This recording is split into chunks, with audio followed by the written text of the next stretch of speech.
बातचीत होगी यहाँ पर क्या कमोडिटीज़, क्या इक्विटीज़, क्या फॉरेक्स और थोड़ी बहुत तैयारी रक्षाबंधन की। सुशील जी नमस्कार। कहाँ से शुरू करूँ ये बातचीत? हाँ, पहले एक काम करते हैं। मेटल्स जो इस वक्त चमक रहा है, चाहे वो सोना हो, चाहे वो चांदी हो, चाहे वो इंडस्ट्रियल मेटल्स हो, सब के सब सुपर शाइनिंग मोड में है। पहले मेटल्स पे आपका टेक, आपका एनालिसिस क्या कह रहा है? देखिए, गोल्ड सिल्वर पे जो हमारी एक मेगा बुल मार्केट रिजम्पशन की कॉल आपके साथ पिछले 1 महीने में 2 बार डिस्कस हो चुकी है। $3800 के गोल्ड से हमने ये व्यू लिया कि अब दिवाली 2027 महीना 2 महीना आगे पीछे तकरीबन उस अंतराल में 1.5 साल के अंतराल में गोल्ड $8000 और सिल्वर $170 हो जाए।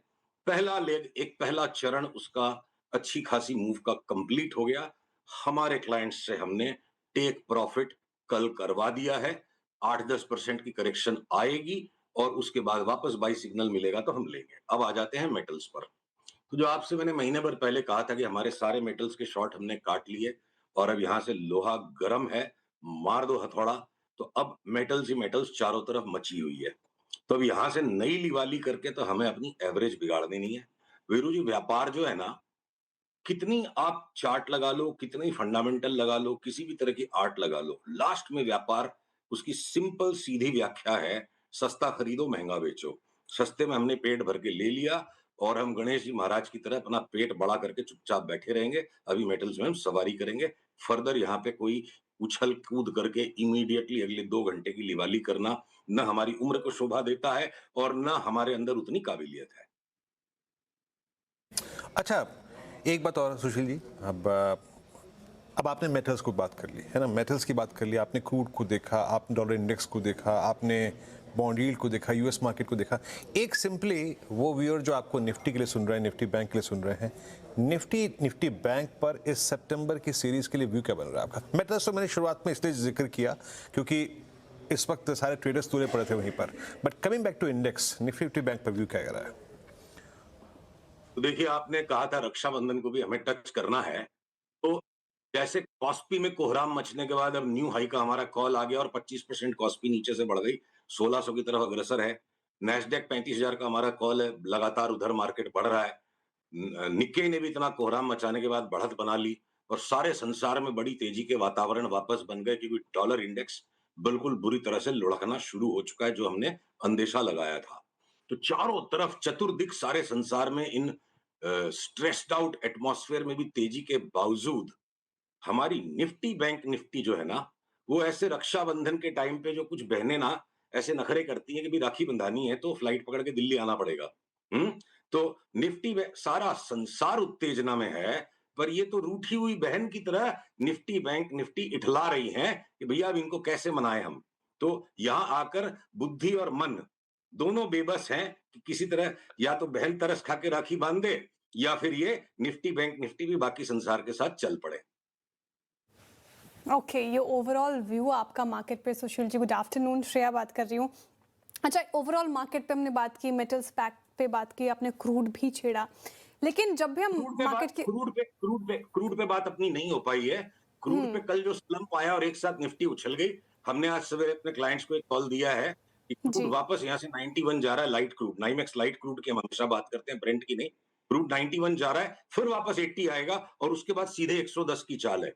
तो क्रूड भी लगातार बढ़ेगा और साथ में मैं आपके दर्शकों को सचेत करूं, ये जो टेम्पररी शॉर्ट टर्म सिनारियो है कि जब scarcity driven sentiment driven market जब हो जाती है तो क्रूड और निफ्टी उल्टे चलते हैं। पर in the long run simple simple mathematics है, क्रूड निफ्टी या किसी भी स्टॉक मार्केट की तेजी के पहले क्रूड में तेजी होती है। तो अब ये जो ट्रंप भैया जो इतनी बड़बड़ बड़बड़ करते जा रहे हैं, I think market will shrug him of and ignore him कि ट्रंप की आदत है, वो ये करता रहेगा। क्रूड और शेयर बाजार सारे साथ में बढ़ते जाएंगे। सॉरी श्रेया जी, अब आप कुछ पूछ रहे थे। नहीं, ये इंपॉर्टेंट सवाल है सर, यही पूछ रही थी मैं। क्रूड आपने थोड़ा छेड़ा, लेकिन मैं विस्तार से चर्चा करना चाह रही थी, आपने उस पर अपनी राय रखी है, इंपॉर्टेंट। अच्छा, आईटी पैक पर आते हैं, क्योंकि इस पर हम लगातार चर्चा करते आए हैं, आपसे पिछली दफा भी बातचीत हुई थी। अब जब टीसीएस के साथ वो डील हो रही है, एआई को लेकर सभी अग्रसर होकर कामकाज कर रहे हैं, क्या आईटी में अब कहा जा सकता है ठोस सबूत मिल रहे हैं क्या कि बॉटम बन चुका है यहाँ से? अब यहाँ से आईटी को कैसे देख रहे हैं आप?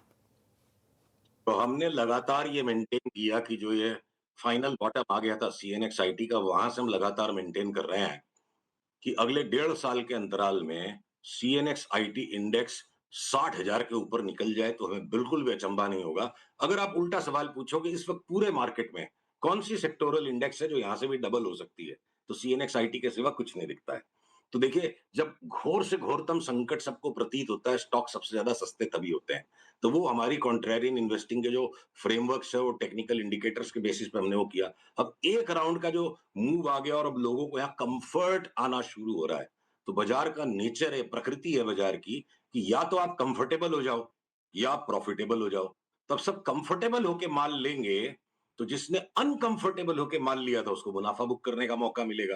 फिर थोड़ा बहुत छोटा मोटा करेक्शन बने, पर निवेशकों के लिए मुझे लगता है बेतहाशा पैसा आईटी स्टॉक्स में बनेगा। अगर अशिष्टाचार ना हो तो अपनी बात को दोबारा से दोहरा दूं, एआई अगर आ रहा है तो रामू पानवाला एआई की फैक्ट्री नहीं खोलेगा। जिसके पास ऑलरेडी कंप्यूटर्स का, सॉफ्टवेयर का, आईटी का बिजनेस है, उसका बिजनेस मॉडिफाई हो रहा है। देखिए, बिल्कुल सिमिलर पैरेलल है। आज अनुज नहीं है, नहीं तो मैं उनको साक्षी बना के इस बात को दोहराता कि 2020 में जब कोलाहल मच गया था बिल्कुल कि टाटा मोटर्स 60 रुपए का भाव आ गया, बीआईएफआर केस हो जाएगा, मारुति खत्म, कोई गाड़ी खरीदेगा ही नहीं, उबर ओला आ रहे हैं और आपके ये साथ में ईवी आ रहा है। तो ईवी का बिजनेस किसने किया? टाटा मोटर्स ने और मारुति ने ही किया। जिसके पास दुकान है वही मकान खड़े करेगा, रामू पानवाला एआई नहीं करेगा। एआई आ रहा है, कॉस्ट शीट चेंज हो जाएगी, एक दो कंपनियों को मार पड़ेगी, कुछ एक कंपनी आईसीएल टेक जैसी ज्यादा एडवांटेज ले जाएगी, पर ये जो पैंडिमोनियम सेंटीमेंट का मचा, ये सब लाइफ टाइम अपॉर्चुनिटीज होती है जब बिल्कुल सस्ते मिल जाए शेयर। 15 साल की पी की लो पे सारे आईटी स्टॉक्स मिले, वहां किसी को फंडामेंटल्स नजर नहीं आ रहे थे। तो we continue to maintain every dip is a very aggressive opportunity to make civilizational level wealth in going and buying these stocks. अच्छा सुशील जी, एक अमूमन साधारणतः अगर आप देखें, जो एक सामान्य ज्ञान की बात यह है कि जब मेटल्स बहुत अच्छा कर रहे हैं और मेटल्स का सबसे ज़्यादा आप देखें यूज़ ऑटो में यूज़ होता है, तो ऐसे में क्या ऑटो, जो कि एक बड़ा मूव ऑलरेडी दे चुका है, आप देखिए ना इस बार अर्निंग्स के दौरान TVS Motors, Bajaj auto, hero MotoCorp, एक मारुति नहीं चला, एक टाटा मोटर्स पीवी नहीं चला, अदरवाइज सब कुछ चला। तो ऑटो पे करना क्या चाहिए इतने बड़े मूव के बाद, और जब स्पेशली मेटल्स इतना स्ट्रांग मूव ले चुके हैं या फिर ले रहे हैं? देखिए, ऐसा है, नौ मन तेल होगा न राधा नाचेगी, ये एक पुरानी हिंदी की कहावत है। ये क्षणिक फंडामेंटल जो है ना, अगर वो मुस्कुरा दे तो वो मेरा मित्र, नहीं मुस्कुराए तो मेरा शत्रु, ये सब फंडामेंटल एनालिसिस नहीं है। तो अब वो 2024 तक की तेजी में गधा घोड़ा सारे साथ भाग रहे थे। अब बिल्कुल जुडिशियस स्टॉक सिलेक्शन का बाजार है। जिसके पास स्टॉक्स के सिलेक्शन करने की क्षमता है वो ज्यादा पैसे कमाएंगे। हर एक सेक्टर के अंदर कुछ स्टॉक बढ़ रहे हैं, कुछ घट रहे हैं। हीरो मोटोकॉर्प अगर हमारे यहाँ पे आज भी नया फर्दर बाई, फर्दर ऐड का कॉल आ गया, जो नीचे से इतना बढ़ने के बाद भी, और वहीं अब बजाज ऑटो पे हमारे यहाँ पे शॉर्ट सेल का कॉल है। तो ऑटो पैक के अंदर में अगर महिंद्रा एंड महिंद्रा एक सिंपैथेटिक रैली कर दे और मारुति यहाँ से 19,000 का भाव हो जाए, तो मेटल्स अपनी जगह पे है। और मेटल्स में भी स्टील के अंदर एक क्षणिक रैली है। कॉपर और जिंक की, जो मैं कमोडिटी की बात कर रहा हूँ, हम टकटकी लगा के बैठे हैं कि जैसे इसमें ब्रेकडाउन आएगा अब चार्ट में 2-4 दिन में, बुरी तरह से शॉर्ट करेंगे हम कॉपर के और जिंक के स्टॉक्स को। तो बहुत चारों तरफ ना सारे ग्रह अलग अलग जैसे घूम रहे हो, पूरा जो व्योम है वो अपनी अपनी फितरत में सारे चल रहे हैं। तो एकदम से स्ट्रॉन्ग कोरिलेशंस को प्लीज वीरू जी मत ढूंढिए। ये चैलेंजिंग बाजार है जिसमें एक ग्लोबल इंडिसेस कंफर्ट दे रही है, सर्टेन कमोडिटीज और बिटकॉइन कंफर्ट दे रहा है क्योंकि डॉलर में थ्रैश आउट है, अंडरलाइंग अनसर्टेनिटीज, और उसकी वजह से ब्रोकन कोरिलेशंस बिल्कुल एग्जिस्ट करते हैं। सिर्फ लिक्विडिटी ड्रिवन एक जो मार्कअप इन एसेट प्राइसेस का फेस चल रहा है इस वक्त। अब उसी तरह से आप देखो जो कॉन्ट्राडिक्टरी मूव्स हर एक सेक्टर के अंदर है। हमने 2 साल तक लगातार बेतहाशा एक तरफा तेजी खाई। ये हॉस्पिटल या जिसको कह लीजिए आप मेडिकल केयर के स्टॉक्स में, अपोलो हॉस्पिटल्स खूब लंबी तेजी खाई, अब हम शॉर्ट पे बैठे हैं। फोर्टिस में खूब लंबी तेजी खाई, हम शॉर्ट में बैठे हैं। पर उसी सेक्टर में अगर लैगार्ड स्टॉक्स हैं जैसे पार्क मेडी, तो हम उसके अंदर आज भी सवेरे हमारे यहाँ पे हमारे क्लाइंट्स को उसमें 30-35% की अपमूव के लिए बाई करने का कॉल आया है। तो अलग अलग सेक्टर्स में अलग अलग स्टॉक्स, चाहे वैल्यूएशन के लैगार्ड है, चाहे प्राइस मूवमेंट के लैगार्ड है, चाहे किसी पे कोई स्टॉक स्पेसिफिक स्टोरी है, तो बहुत स्टॉक सिलेक्टर्स का बाजार है वीरू जी है। ओके, तो फिलहाल तो कुछ सेक्टर में स्टॉक स्पेसिफिक होने का भी वक्त आ चुका है। अगर मैं निष्कर्ष निकालूं आपकी बातों से, सुशील जी। अच्छा, एक सवाल थोड़ा हटकर है क्योंकि मैं जानना चाह रही थी आपका पर्सपेक्टिव भी इस पर। एफएमसीजी की चर्चा हम थोड़ा कम करते हैं, लेकिन सर जिस तरीके से स्टॉक स्पेसिफिक मूव यहाँ पर भी देखने को मिले हैं, और पर्टिकुलरली मैं आपसे वरुण बेवरेजेस पे पूछना चाह रही थी, कोई भी अच्छी खबर भी इस स्टॉक पर अपना पॉजिटिव इम्पैक्ट नहीं दे पा रही है। अल्कोहलिक बेवरेजेस मार्केट में भी इसकी एंट्री होगी, इसने ये अनाउंसमेंट किया, लेकिन फिर भी स्टॉक चलने का नाम नहीं ले रहा। तो चलिए आपके पीसीआर से अनुरोध कीजिए कि ये चार्ट मेरे स्क्रीन से दिखाएं। हाथ कंगन को आरसी क्या, पढ़े लिखे को फारसी क्या। तो ये वरुण बेवरेजेस पे हमारी ऑलरेडी फोरकास्ट हमारे क्लाइंट्स के साथ शेयर्ड है। हम इस करंट जोन से 680-90 तक की चाल को एंटिसिपेट कर रहे हैं, पर वो अभी तक रिवर्सल का ट्रिगर कंफर्म नहीं हुआ है।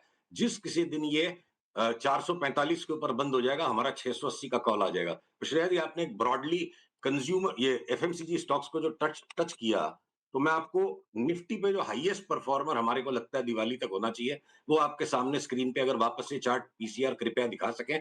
टाटा कंज्यूमर की चार्ट देखिए, 1600 के भाव की तैयारी कर चुकी है, और जैसे ही ब्लैक लाइन का ब्रेकआउट आएगा 1075 के ऊपर जहां चलेगा, हमारे क्लाइंट्स बाई का बटन दबा देंगे लोएस्ट प्राइस को स्टॉप लॉस रख के। तो हर एक सेक्टर में लेगार्ड्स और लीड्स हैं। अगर टाटा कंज्यूमर बाकी के सारे मेजर एफएमसीजीज के सामने लेगार्ड बन के चलता रहा, तो अगला नंबर टाटा कंज्यूमर का है।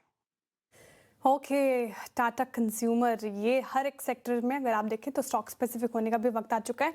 आईटी एज ए स्पेस आपको ज़्यादा पसंद आ रहा है। अच्छा सुशील जी, सुनने में आया कि इस बार की राखी आपकी बहुत ही धूमधाम से होने वाली है, तो एडवांस में आपको रक्षाबंधन की शुभकामनाएं, और थैंक यू सो मच आज हमारे साथ जुड़ने के लिए। तमाम सवाल आपसे श्रेया जी बहुत बहुत धन्यवाद।